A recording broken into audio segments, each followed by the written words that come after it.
नाज़रान मुंसिफ TV में आपका इस्तकबाल। आप देख रहे हैं खबर दिन भर। शुरुआत करेंगे हेडलाइंस के साथ। सुर्खियों को पेश करने में ताउन किया है डॉक्टर ऑर्थो ऑयल के साथ साथ डॉक्टर ऑर्थो कैप्सूल्स साथ लेना ना भूलें।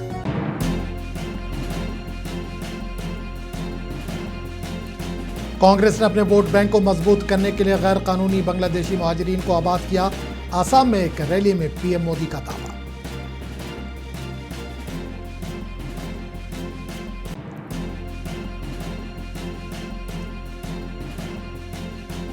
महाराष्ट्र के बल्दियाती इंतखाबात में महायुति का गलबा। बीजेपी सबसे बड़ी पार्टी बनकर उभरी। अपोजिशन एनडीए को लगा बड़ा धक्का।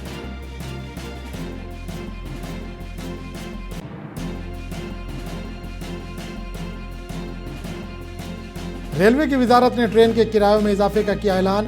कांग्रेस ने गरीब और मुतवस्सित तबके पर माली बोझ का लगाया इल्जाम।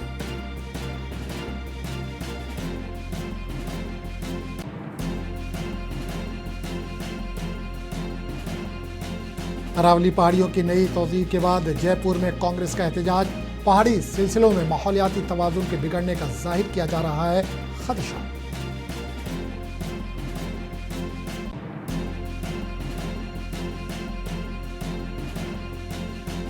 बांग्लादेश में हालिया कशीदगी। हिंदुस्तान ने चट्टग्राम के अपने सेंटर में वीजा ऑपरेशंस को अगले नोटिस तक मुअत्तल करने का किया ऐलान।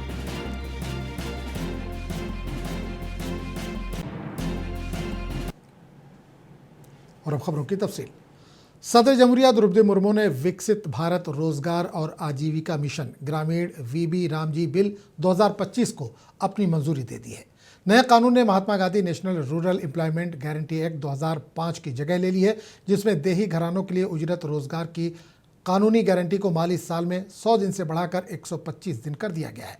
एक्ट के तहत देही घराने जिनके बालिग अरकान गैर हुनरमंद दस्ती मजदूरी करने के ख्वाह हैं, वो सालाना कम अज़ कम 125 दिन की उजरत मुलाजमत के हकदार हैं। इस कानून में उजरत की अदायगी के लिए टाइम लाइन्स को भी सख्त किया गया है। ये लाजमी है कि वर्कर्स को हफ्तेवार काम की तकमील के 15 दिनों के अंदर अदायगी की जाएगी। जिनमें मामलात में मुकर्ररा मुद्दत में अदायगी नहीं की जाती हैं, इनमें ताख़ीरी मुआवजे को लाजमी करार दिया गया है।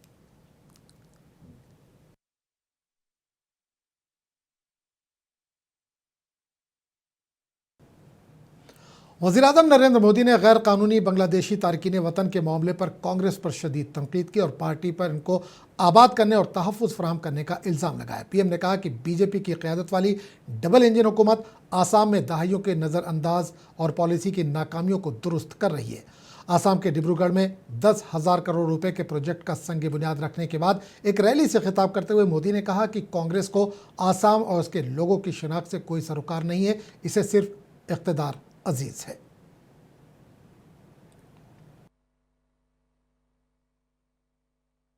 ये कांग्रेस अब भी देश विरोधी सोच को आगे बढ़ा रही है। ये लोग असम के जंगल जमीन पर उन बांग्लादेशी घुसपैठियों को बसाना चाहते हैं, जिनसे उनको वोट बैंक मजबूत होता है। आप बर्बाद हो जाए, उनको इनकी परवाह नहीं है, उनको अपनी वोट बैंक मजबूत करनी है। भाइयों बहनों, कांग्रेस को असम और असम के लोगों से, आप लोगों की पहचान से कोई लेना देना नहीं है। इनको केवल सत्ता, सरकार और फिर जो काम पहले करते थे वो करने में इंटरेस्ट है। इसलिए इन्हें अवैध बांग्लादेशी घुसपैठिए ज्यादा अच्छे लगते हैं। गैर कानूनी तारकीन वतन के मसले पर कांग्रेस बीजेपी के बीच सियासी बहस तेज हो गई है। पीएम मोदी के गैर कानूनी बांग्लादेशी तारकीन वतन से मुतल्लिक इल्ज़ाम पर कांग्रेस सदर मल्लिकार्जुन खड़गे ने सख्त रद्दमल जाहिर किया। इन्होंने कहा कि बेहतर हुक्मरानी फराहम करने में नाकामी का इल्ज़ाम सिर्फ अपोजिशन पर लगाया जा रहा है। His government is there in center, and in Assam also his own government. that is called double engine government. If they fail to protect, how can he blame the opposition parties? Are we ruling there? So, when he fails, everything he puts on opposition. And I condemn such a statement. मरकजी वज़ीर ज़राअत शिवराज सिंह चौहान का कहना है कि एक बार फिर मनरेगा के नाम पर मुल्क को गुमराह करने की साजिश रची जा रही है, गलत मालूमात फैलाई जा रही है, जबकि सच्चाई यह है कि नया कानून वीबी राम जी मनरेगा से एक कदम आगे है। नमस्कार।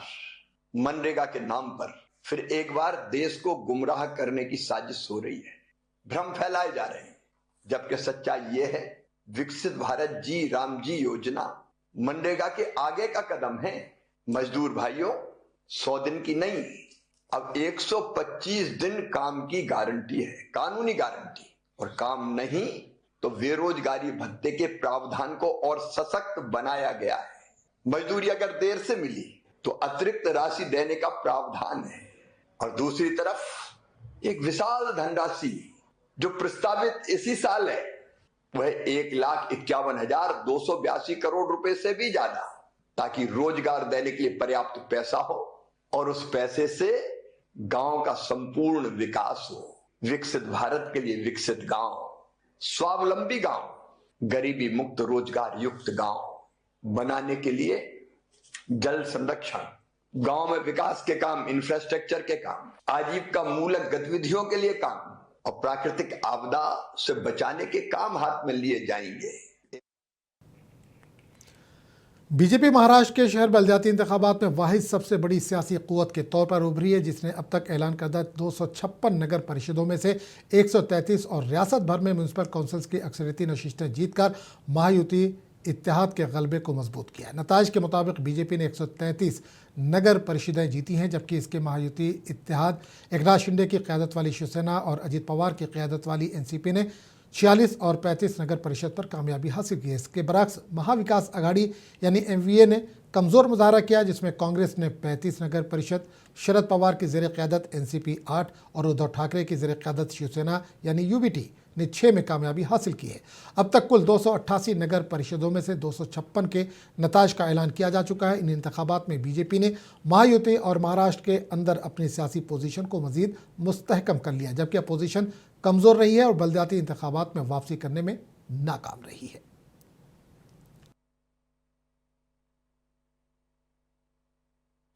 देखिए, मुझे बहुत खुशी है कि महाराष्ट्र की जनता ने फिर एक बार भारतीय जनता पार्टी पर और हमारी महायुति पर पूरे तरीके से विश्वास दिखाया है। फिर एक बार बीजेपी ये सबसे बड़ी पार्टी बनकर उभरी है। 129 शहरों के प्रेसिडेंट, नगराध्यक्ष ये भारतीय जनता पार्टी के बने हैं। 75% नगर पालिकाओं में बीजेपी, शिवसेना और राष्ट्रवादी महायुति के नगराध्यक्ष बने हैं। बीजेपी ने एक नया रिकॉर्ड कायम किया है। 48% नगर सेवक पूरे राज्य के ये बीजेपी के सिंबल पर चुनकर आए हैं। करीब 3,500 हमारे 3,300 हमारे नगर सेवक चुनकर आए। ये महाराष्ट्र में एक रिकॉर्ड हम लोगों ने किया है। और एक प्रकार से लोगों ने महाराष्ट्र की सरकार के कामों पर और जो विकास का एजेंडा हमने लोगों के सामने रखा, उस पर मोहर लगाई है। विशेष रूप से मैं कहना चाहता हूं कि हमारे प्रधानमंत्री श्री नरेंद्र मोदी जी, इनके नेतृत्व में पूरे देश में जो एक विकास की सकारात्मकता दिखाई पड़ती है। कांग्रेस लीडर जयराम रमेश ने हुकूमत के उस इल्ज़ाम को मुस्तरद कर दिया कि कांग्रेस इंतखाबी इस्लाहात के सिलसिले में इलेक्शन कमीशन को कोई तजावीज़ नहीं दी है। ये सरासर गलत है। उन्होंने कहा कि हमने बार बार वक्त मांगा, हमें वक्त नहीं दिया गया। देखिए, हम पर आरोप लगाया गया, गृह मंत्री ने आरोप लगाया, राज्यसभा में आरोप लगाया गया जेपी नड्डा जी की ओर से कि कांग्रेस पार्टी ने कुछ सुझाव नहीं दिए हैं चुनाव आयोग को चुनाव सुधार को लेकर। ये बिल्कुल गलत है, बिल्कुल गलत है। हमने कई बार समय भी मांगा है, हमें समय नहीं दिया गया है। राहुल गांधी जी ने 3 प्रेस कॉन्फ्रेंस किए हैं, क्या क्या वो चाहते हैं। उन्होंने चुनाव आयोग के सामने वो रखा है, देश के सामने रखा है, सब लोग जानते हैं। फिर भी क्योंकि हम पर आरोप लगाया गया था लोकसभा में और राज्यसभा में, हम अभी एक दस्तावेज तैयार कर रहे हैं चुनाव सुधार को लेकर, और शीघ्र ही हम चुनाव आयोग को पेश करेंगे। और हम उम्मीद करते हैं कि चुनाव आयोग हमें मिले, हमसे मिले, बातचीत करें। हम सिर्फ कांग्रेस पार्टी से नहीं, सभी पार्टियों से मिले। जून 2023 से लेकर दिसंबर 2023 तक हम बार बार चुनाव आयोग से समय मांगते रहे वीवीपैट के मुद्दे को लेकर। जो इंडिया गठबंधन था, उन्होंने एक दस्तावेज तैयार किया था, एक प्रस्ताव पारित किया गया था, एक रेजोल्यूशन पास किया गया था, जिसमें नीतीश कुमार जी भी शामिल थे। पटना में इस पर बहस हुई, बंगलोर में हुई, मुंबई में हुई, दिल्ली में हुई। 18 दिसंबर वीबी जी राम जी बिल पर कांग्रेस लीडर सुप्रिया ने कहा कि हम महात्मा गांधी का नाम हटाने से मुत्तफिक नहीं है। जिस तरह इन्होंने इतनी बड़ी स्कीम को मुकम्मल तौर पर ख़त्म कर दिया जिसमें रोजगार की जमानत दी गई है, वो नाकाबिल कबूल है। इन्होंने इल्ज़ाम लगाया कि नया कानून काम की कोई गारंटी नहीं देता। मैं इस बात से बिल्कुल असहमत हूँ। हमारी असहमति है सबसे पहले महात्मा गांधी का नाम हटाने पर, और जिस तरह से इतनी बड़ी योजना जो काम की गारंटी देती थी, उस पूरी योजना को ही खत्म कर दिया गया, उस पूरी योजना को ही बर्बाद कर दिया गया। इस नए कानून में काम की कोई गारंटी नहीं है, और नहीं, इसमें भगवान राम का नाम नहीं है। भगवान राम हमारे आराध्य हैं, हमारे ईश्वर हैं, हमारी आस्था, हमारी मर्यादा का प्रतीक है। भगवान राम की हम पूजा करते हैं। इसमें एक्रोनिम बनाया गया है, रोजगार का र, आजीविका का अ, मिशन का म। भगवान राम का ये अपमान बिल्कुल मत करिए। भगवान राम में करोड़ों लोग आस्था रखते हैं। जो आप कर रहे हैं वो बिल्कुल गलत है। आप देखिएगा आने वाले दिनों में लोग सड़कों पर उतरेंगे। जिस तरह से हक छीना गया है, लोग इस पर जरूर विरोध प्रकट करेंगे। संसद से सड़क तक की लड़ाई कांग्रेस पार्टी लड़ेगी। 3 काले कानून के खिलाफ लड़ी थी, नाक रगड़ के मोदी जी को वापस लेने पड़े थे, वही इसके साथ। SIR के तनाज़े पर all India democratic women's association की जनरल सेक्रेटरी बिरिंदा करात ने कहा कि हम SIR के खिलाफ हैं। उन्होंने कहा कि हुकूमत दरअंदाजों की बात कर रही है। हुकूमत को बताना चाहिए कि अब तक कितने दरअंदाजों को पकड़ा गया है। हम SIR के खिलाफ हैं। सुप्रीम कोर्ट SIR के बारे में सवाल उठाए हैं। सुप्रीम कोर्ट ने कहा जो डॉक्यूमेंट आप मांग रहे वो हमारे पास भी नहीं है। तो क्या सुप्रीम कोर्ट भी देश विरोधी है? इनको शर्म आना चाहिए। घुसपैठियों का नाम लेकर उन्होंने ये किया। गरीब लोग परेशान हुए, महिला परेशान हुए, बंगाल में नमशूद्र परेशान है। घुसपैठी कितने निकले आप बताइए? बिहार में कितने निकले बताइए? बंगाल में कितने घुसपैठियां निकले आप वोटर लिस्ट में बताइए? जो लोग नहीं मरे हुए हैं 2002 से उनका नाम बना हुआ है, क्यों? तो ये घुसपैठे ने, ये बीजेपी की अपने पॉलिटिक्स, गरीब के खिलाफ, लोगों को परेशान करने वाले, इसलिए हमने कहा ये SIR देश के खिलाफ है। रेल की वजारत ने ट्रेन के किराए में इजाफे का ऐलान किया है। रेलवे के इस फैसले से तकरीबन 600 करोड़ रुपए की इजाफी आमदनी मुतवक्का है।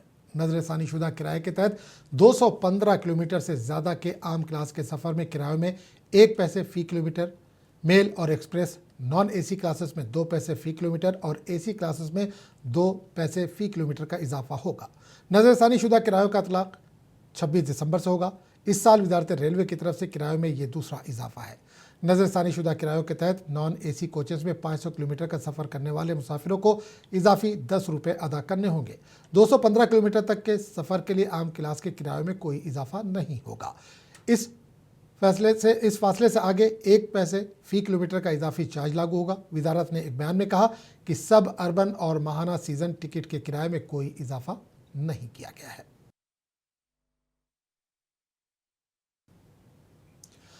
रेलवे किराए में इजाफे पर कांग्रेस के रुकन पार्लियामेंट रंजीत रंजन का कहना है कि अभी बजट का ऐलान नहीं हुआ है और हुकूमत ने पहले ही लोगों को ज्यादा अखराजात की तरफ धकेलना शुरू कर दिया है।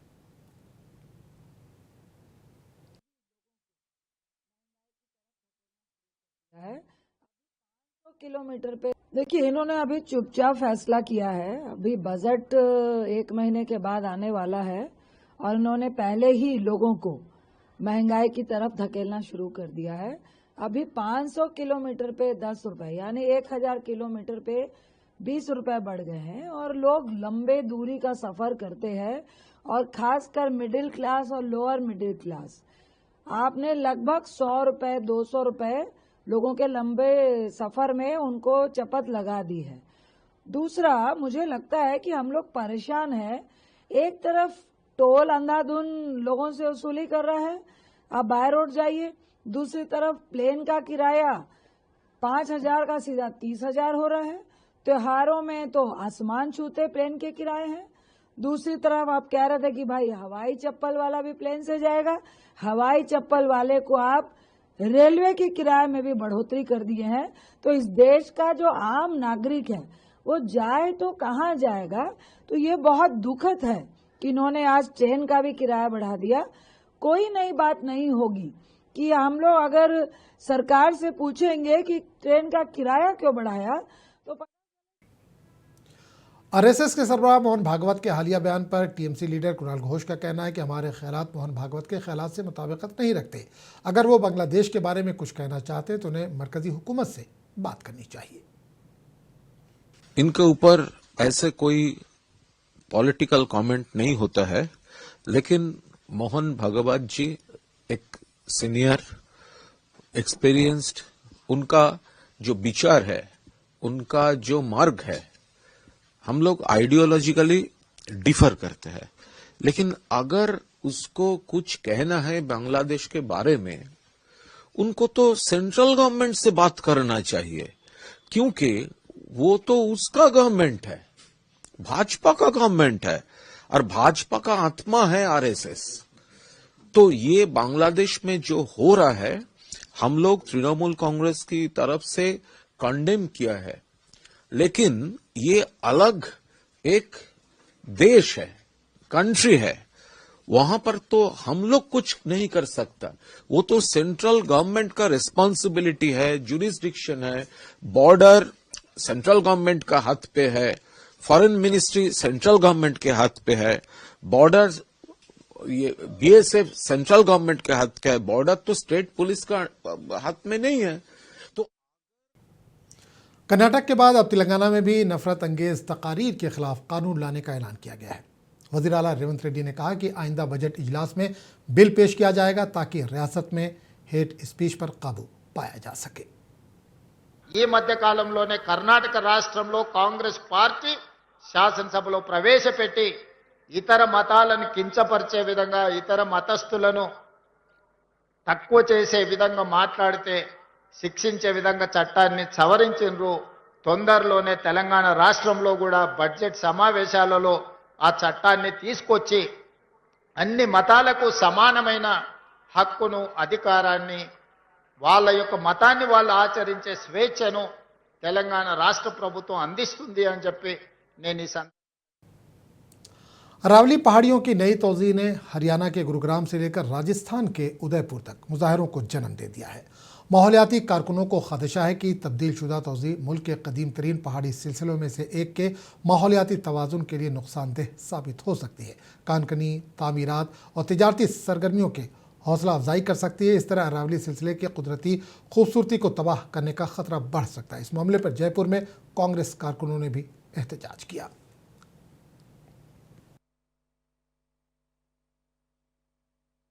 ये मौन सत्याग्रह आज हमने रखा है। अरावली की पहाड़ियां बीजेपी कितना ही जोर लगा ले, 2024 में इन्होंने एक कमेटी बनाई और उस कमेटी की रिपोर्ट के आधार पर सुप्रीम कोर्ट ने गलत फैसला दिया है।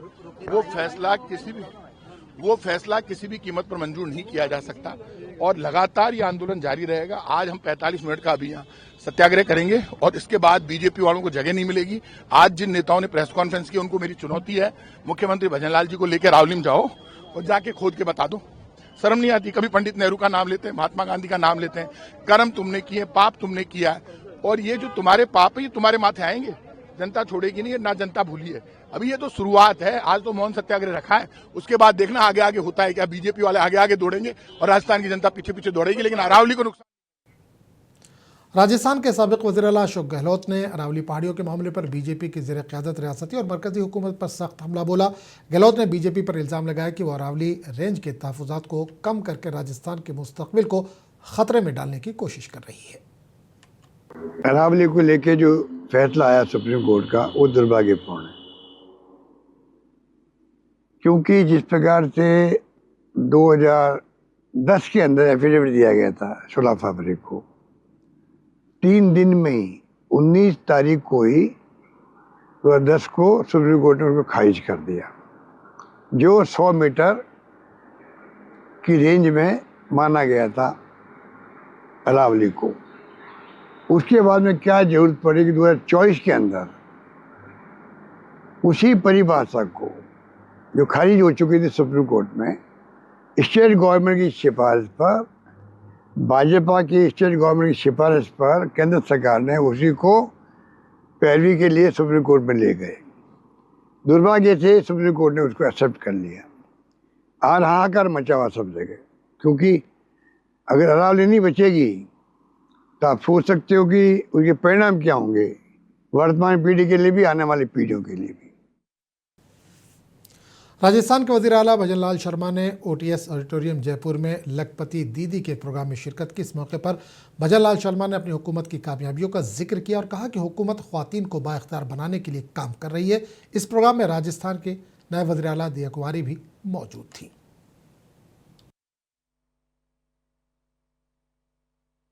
हम आपसे यही कहना चाहते हैं, हमारे प्रधानमंत्री जी लगातार हमारी माता बहनों के उत्थान के लिए काम कर रहे हैं और यही मैं आपसे कहना चाहता हूं, आप चिंता मत करिए। आप राजीविका के माध्यम से हमारी जो बची हुई महिलाएं उनको आगे बढ़ाइए, उनको ट्रेनिंग पर ले जाइए और उनको लोन दिवा करके हमारे उससे और उनका जीवन स्तर भी आगे सुधारिए, जिससे उनको किसी भी प्रकार की परेशानी नहीं हो। और वो भी बिना ब्याज के मिलता है ना, कम ऋण पर मिलता है ना। अरे आप देखिए, ये सारी व्यवस्था देश के यशस्वी प्रधानमंत्री नरेंद्र मोदी जी कर रहे हैं। वो कह रहे हैं कि हमारी बहनों के जीवन में कैसे खुशहाली आए, कैसे आत्मनिर्भर रहे, इसके लिए लगातार वो प्रयास कर रहे हैं। हरियाणा के वज़ीर-ए-आला नायब सिंह सैनी ने पंचकुला में स्वदेशी महोत्सव में शिरकत की। इस मौके पर नायब सैनी ने कहा कि पिछली दहाइयों में हिंदुस्तान ने बहुत कुछ हासिल किया है और अब वो दुनिया की चौथी सबसे बड़ी मईशत के तौर पर खड़ा है। सैनी ने कहा कि पीएम मोदी ने 2030 तक $5 ट्रिलियन की मईशत का हदफ मुकर्रर किया है। इसको पूरा करने के लिए हमें ख्वातीन, सनत, छोटे कारकुनों की हिमायत और विजन की ज़रूरत है। इन 11 वर्षों में हमारे सामने ये भारत दुनिया की चौथी आर्थिक बड़ी शक्ति के रूप में आकर के खड़ा हुआ है। साथियों, माननीय प्रधानमंत्री जी ने वर्ष 2030 तक $5 ट्रिलियन की इकोनॉमी का लक्ष्य आदरणीय प्रधानमंत्री जी ने रखा है। साथियों, लेकिन यह लक्ष्य तब तक पूरा नहीं होता जब तक हमारे गांव के छोटे कारीगर, हमारी स्वयं सहायता समूहों की बहनें और हमारे सूक्ष्म उद्यमी इस विकास यात्रा के मुख्य भागीदार नहीं बनेंगे। पंजाब के वज़ीर-ए-आला भगवंत मान ने ऐलान किया है कि पंजाब हुकूमत ने सिखों के मजहबी शहरों को मुक़द्दस शहरों का दर्जा देने का नोटिफिकेशन जारी करके एक तारीख़ी फैसला किया है। मान ने इसे रियासत के लिए शुक्रगुजारी, आजिज़ी और जिम्मेदारी का लम्हा करार दिया। सीएम ने कहा कि रियासती हुकूमत अक़ीदत के साथ इन शहरों में आने वाले अक़ीदतमंदों के लिए तमाम ज़रूरी सहूलियात को यकीनी बनाएगी। इन्होंने वाज़ेह किया कि अब इन मुक़द्दस शहरों में सख्त ज़ाब्ते लागू होंगे। प्यारे पंजाबियों, पंजाब दे विच तुहाडी अपनी सरकार ने सिख धर्म नाल संबंधित 3 शहरां नूं पवित्र शहर का दर्जा देने का नोटिफिकेशन जारी करके इतिहासक फैसला लागू कर दिता है। सब तो पहला श्री गुरु तेग बहादुर जी के 350 साला शहीदी दिहाड़े के मौके पर श्री आनंदपुर साहब विखे इस संबंधी ऐलान किया गया सी। मैं परमात्मा का बहुत शुक्रगुजार हाँ कि जिसने सानू ये बख्शिश की, सानू समत बख्शी, बल बख्शिया कि असी इतिहासक फैसला लै सके। सिख धर्म नाल संबंधित 5 तख्तां चों 3 तख्त पंजाब दे विच मौजूद ने, जिन्हां विच श्री अकाल तख्त साहब, श्री अमृतसर साहब विखे। छत्तीसगढ़ के जगदलपुर में रिलीफ और बाज़ आबादकारी स्कीमों के तहत हथियार डालने वाले नक्सलियों को होटल मैनेजमेंट, मेहमान नवाजी और दीगर हुनरमर्दी के कोर्सेज के जरिए खुद कफील बनाया जा रहा है। बस्तर के IGP सुंदर राज का कहना है कि मानवाज कैडर जिन्होंने पहले किसी न किसी वजह से तशद्दुद का रास्ता इख्तियार किया था, अब वो तब्दील हो रहे हैं और माशरे के मरकजी धारे में शामिल हो रहे हैं। इन्हें हर तरह की माली मदद और दीगर मदद फराहम की जा रही है। बस्तर क्षेत्र में पूर्व में किसी न किसी कारण से हिंसा के रास्ते पर जाने वाला माओवादी कैडर अभी मन परिवर्तन होकर एक नया जीवन जीने के लिए, पुनर्वास के लिए आगे आ रहा है। उनकी पुनर्वास के लिए शासन की रिहैबिलिटेशन पॉलिसी के तहत सभी प्रकार की सहायता उनको उपलब्ध की जा रही है। इसी क्रम में बस्तर संभाग अंतर्गत समस्त जिला में आत्मसमर्पित माओवादी कैडर्स का स्किल डेवलपमेंट ट्रेनिंग दी जा रही है। खासतौर पर होटल मैनेजमेंट एवं हॉस्पिटैलिटी सेक्टर में उनका ट्रेनिंग उपलब्ध की जा रही है। इस प्रकार ट्रेनिंग प्राप्त आत्मसमर्पित माओवादी कैडर के रोजगार के लिए भी एक साधन प्राप्त प्रदान करने के लिए संभाग मुख्यालय जगदलपुर में कैफे पंडुम नाम करके कॉफी शॉप दिनांक 17 नवंबर को प्रारंभ की जा रही है। इस बांग्लादेश में शरीफ उस्मान हादी की मौत के बाद पैदा होने वाली कशीदगी के दरमियान भारत ने बांग्लादेश के जनूब मशरकी बंदरगाही शहर चट्टग्राम में वाक़ अपने इंडियन वीज़ा एप्लीकेशन सेंटर में वीज़ा ऑपरेशंस को अगले नोटिस तक मुअत्तल कर दिया है। हादी की मौत ने पूरे बांग्लादेश कशीदगी का माहौल पैदा किया है। जुमेरात को चट्टग्राम में असिस्टेंट इंडियन हाई कमिश्नर की रिहाइशगाह पर पथराव का वाक़या भी पेश आया था। भारतीय हुक्काम के मुताबिक सिक्योरिटी सूरत-ए-हाल का जायजा लेने के बाद वीज़ा एप्लीकेशन सेंटर को दोबारा खोलने के हवाले से कोई फैसला किया जाएगा।